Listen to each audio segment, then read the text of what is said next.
श्रीराम.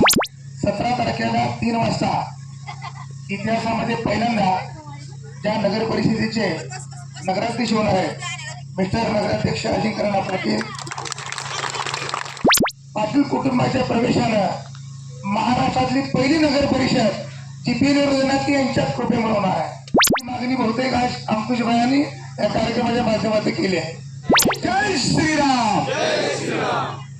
आज लेट करणार आपण माझ्या वाढदिवसाला शुभेच्छा देण्यासाठी उपस्थित सर्व माता भगिनी या विभागातील माझे सहकारी माजी जिल्हा अध्यक्ष मान्य शंकर नाना. आज तारीख किती आहे? 15 2 दिवस.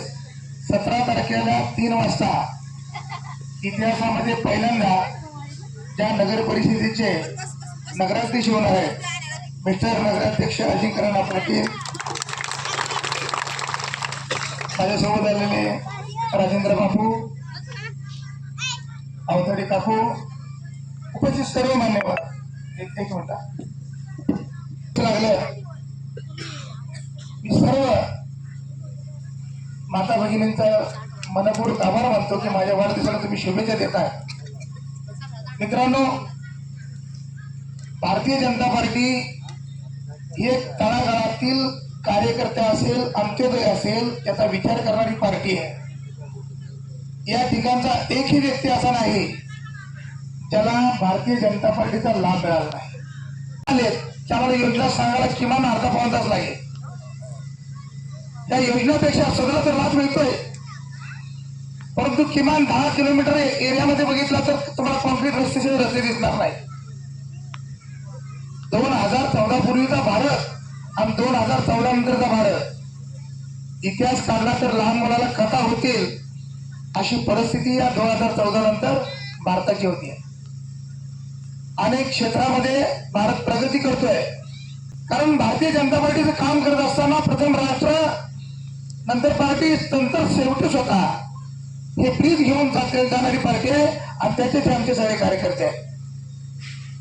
आपल्या भागाचा आपल्या क्षेत्राचा विकास करायचा असेल तर भारतीय जनता पार्टीच्या मागे उभारणं खंबीरपणे उभारणं गरजेचं आहे.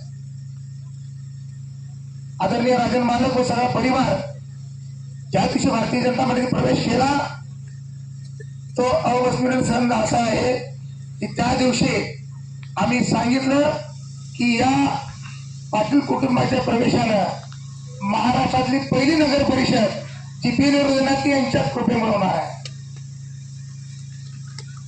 कारण भारतीय जनता पार्टीचे कमळ फुलवणं म्हणजे पहिला महाराष्ट्राचा 17-18 कमळाचा अधिकार त्यांना जातोय. ते कमळ तुमच्या नावावर पडत आहे. परंतु या जिल्ह्यामध्ये सुद्धा कारण आता सांगितलं की जिल्ह्यामध्ये सुद्धा अभूतपूर्व असे नगरसेवक कमळ चिन्हावर निवडून येणार आहे. आता आमची अपेक्षा तुमच्याकडनं आहे. आपण ग्रामीणमध्ये आहोत. नगर परिषदेचा आपला काय संबंध नाही. आपला संबंध येतो जिल्हा परिषद पंचायत समितीचा. या भागातील सगळ्यात मोठं नेतृत्व आपल्या सोबत आहे. त्यांनी देवभूमीला शब्द दिला आहे की येणारी जिल्हा परिषद पंचायत समिती सुद्धा आम्ही कमळ फुलवल्याशिवाय राहणार नाही. आणि त्या तिकिटाची मागणी बहुतेक आज अंकुशभाईंनी या कार्यक्रमाच्या माध्यमातून केली आहे. शंकर नाना पण येत आहे. मला वेळ कमी असल्यामुळे सगळ्यांची माफी मागतो. सर्व मंडळींना आता जी किट आपण वाटतोय भले उशिरा वाटतोय पण भावना चांगली आहे. त्याच्यामध्ये गोड पदार्थ आहे. उशिरा मला तुम्ही त्याची गोड मानून घ्यावी अशी विनंती करतो. मी थांबतो. जय हिंद, जय महाराष्ट्र.